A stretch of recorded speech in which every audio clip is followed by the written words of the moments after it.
Hi friends, கர்ணா இந்துமதி சீரியலை பற்றி தான் நம்ம இந்த வீடியோக்குள்ளே நம்ம பார்க்க போகிறோம். வாங்க நம்ம வீடியோக்குள்ளே போகலாம். இந்துமதி எல்லாருக்கும் சமையல் பண்ணி கொடுக்குறாங்க. அப்போ எல்லாருமே சாப்பிட்டு பார்த்து நல்லாயிருக்கும் அப்படின்னு சொல்லவும், அடுத்ததாக பார்த்தோம்னா இந்துமதி சாப்பிடும் போது அவங்க அருவருப்புப்படுறாங்க. ஏன்னா அவங்க கிருபா பார்த்தோம்னா அவங்க சாப்பிட்டு முடிச்சதுக்குமே டைனிங் டேபிளை க்ளீன் பண்ணுறதுக்காக இந்துமதி வரும்போது நீ உன் கையால் தான் க்ளீன் பண்ணணும் அப்படின்னு சொல்லியிருந்தாங்க. இதனால் அவங்களுக்கு வேறு வழி இல்லாமல் பார்த்தோம்னா அவங்க தன்னுடைய கையாலேயே எல்லாத்தையும் க்ளீன் பண்ணனால அவங்க சாப்பிடும்போது அருவருப்புப்பட்டுட்டு சாப்பிட மாட்டேன்னு சொல்லிட்டு எந்திக்கவும் உடனே ஜெயந்தி சொல்லிட்டு இருக்கிறாங்க, என்ன இந்துமதி நீ சாப்பிடக்கூட இல்லை, நான் உனக்காக காஃபி போட்டு தரட்டுமா அப்படின்னு சொல்லவும், அதெல்லாம் வேண்டாங்க்கா, நீங்கள் என்கிட்ட இவ்வளோ பாசமாக இருக்கிறீங்களே எனக்கு அதுவே போகிற அப்படிங்கும்போது, இல்லை இந்துமதி இவ்வளோ டேஸ்ட்டாக எல்லாருக்கும் சமையல் பண்ணிக்கிட்டு நீ எதனால் சாப்பிடாம இருந்துச்சுன்னு எனக்கு நல்லாவே தெரியும். ஆனால் என்ன பண்ணுறதுக்கு இவங்களை எதிர்த்து யாராலையும் ஒன்றுமே பண்ண முடியாத. ஆனால் நீ இப்படி சாப்பிடாம போகிறத நினச்சா எனக்கு ரொம்ப கவலையாக இருக்குமா.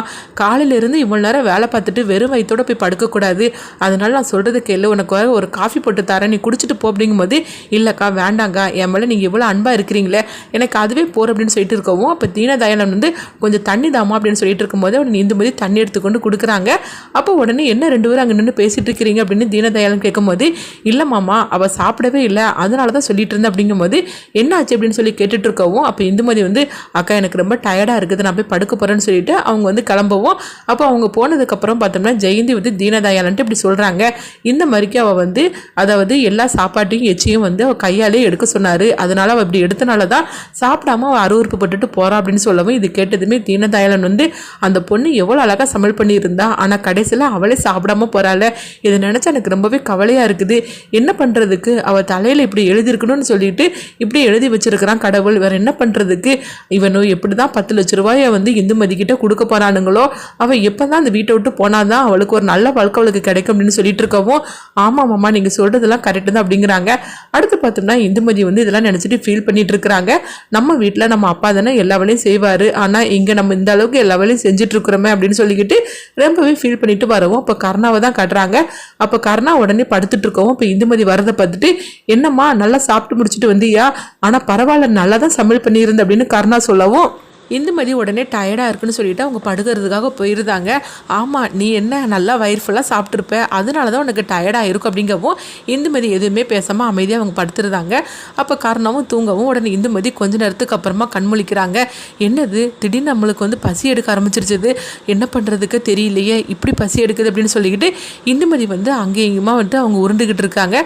அடுத்ததாக பார்த்தோம்னா இந்துமதி அவங்க எந்திரிச்சு பானையில் இருக்கிற தண்ணியை குடிச்சிட்டு இருக்கவும் உடனே கர்ணா முழிச்சிருந்தாங்க. என்ன இந்துமதி என்ன ஆச்சுது, உடம்பு ஏதாவது சரியில்லைன்னு சொல்லி கேட்டுட்டு இருக்கவும், அதெல்லாம் ஒன்றும் இல்லை உன் வேலையை பார்த்துட்டு போறே அப்படின்னு சொல்லிட்டு இருக்கவும், உடனே அவங்க சொல்லிட்டு அவங்க படுக்கிறதுக்காக போகிறாங்க. அப்போ உடனே கர்ணா பார்த்துட்டு இருக்கிறாங்க. இல்லையே இவ தூங்காமல் இப்படி முழிச்சிட்டு இருக்கிறத பார்த்தாக்கி ஒருவேளை இவ சாப்பிட்டாலா இல்லையான்னு ஒன்றும் புரிய மாட்டேங்குது, என்ன இந்துமதி நீ சாப்பிட்டியா இல்லையா அப்படின்னு சொல்லி கர்ணா கேட்டுட்டு இருக்கவும், இப்போ அதை பற்றி உனக்கு என்ன கவலை அப்படிங்கும்போது, இங்கே பாரு நீ சும்மா அந்த மாதிரிக்கு பேசிகிட்டு இருக்காத, நீ சாப்பிட்ருக்க மாட்டேன்னு நினைக்கிறேன், அதனால தான் உனக்கு தூக்கம் வரல அப்படின்னு சொல்லவும், எதுக்காக சாப்பிடாம அப்படின்னு சொல்லி கேட்டுட்டு இருக்கவும், உடனே இந்துமதி அவங்க கிருபாவை போட்டு திட்ட ஆரம்பிச்சிருந்தாங்க.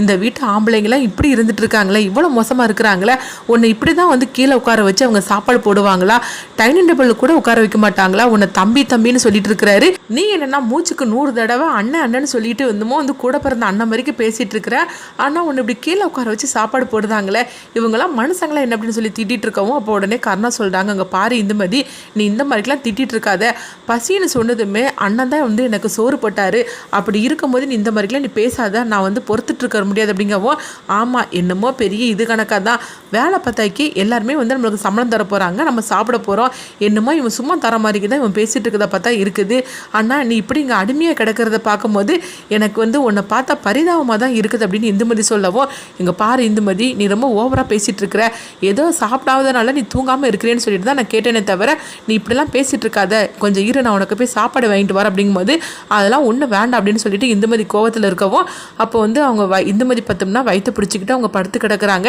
அப்போ உடனே கர்ணாவுக்கு புரிஞ்சிருது, இந்துமதி சாப்பிட்டா தான் தூங்குவா, இல்லைன்னா அவள் இப்படி இருக்கிறா, என்னதான் இருந்தாலும் காலையிலேருந்து இவ்வளோ நேரம் வேலை பார்த்துருக்கிறாள் அப்படின்னு சொல்லிட்டு அவள் எதனால சாப்பிடாம வந்திருப்பா அப்படின்னு சொல்லிட்டு அவங்க யோசனை பண்ணுறாங்க.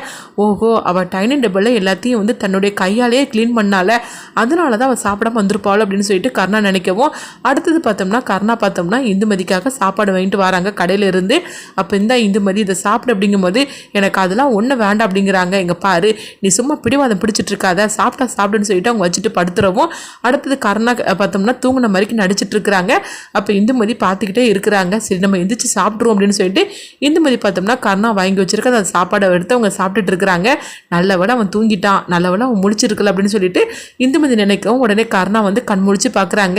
என்ன சாப்பிட்டு முடிச்சியா அப்படின்னு சொல்லி கேட்கும்போது நீ தூங்காம தான் இருக்கிறேன்னு சொல்லி கேட்டுட்டு இருக்கவும் நான் எங்கே தூங்கின மாதிரி நடிச்சிட்டு இருந்தேன், அப்போ தானே இதை சாப்பிடுவேன் அப்படின்னு சொல்லவும் உடனே இந்துமதி வந்து சிரிக்க ஆரம்பிச்சிருந்தாங்க. அடுத்ததாக பார்த்தோம்னா கருணா ஓஹோ உனக்கு சிரிக்க கூட தெரியுமா அப்படின்னு சொல்லி கேட்டுட்டு இருக்கவும் அடுத்ததாக பார்த்தோம்னா அடுத்த நாள் ஆகுது. அப்போ வந்து கிருபா கிட்ட வந்து திவாகர் வந்து சொல்லிட்டு இருக்கிறாங்க, அண்ணா இன்னைக்கு இவளை சும்மா விடக்கூடாது, இவளை இதுக்கு மேலே வந்து நீ வேலை கொடுக்கணும் அப்படின்னு சொல்லிட்டு இருக்கவும் நம்ம என்ன வேலை கொடுத்தாலும் பரவாயில்லையே எல்லாத்தையும் கச்சிதமாக செஞ்சு முடிச்சிருந்தாள் அப்படின்னு சொல்லிட்டு இருக்கும்போது அடுத்ததாக பார்த்தோம்னா வந்து சித்ராவை தான் காட்டுறாங்க.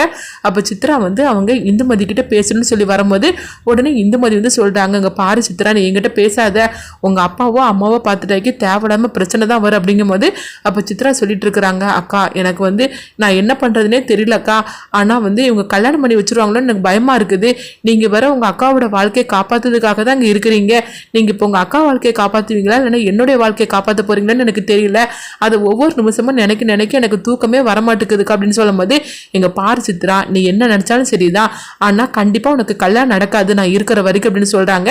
அடுத்ததான் இந்துமதி சித்ராவுக்கு என்ன ஹெல்ப் பண்ண போகிறாங்க பார்க்கலாம்.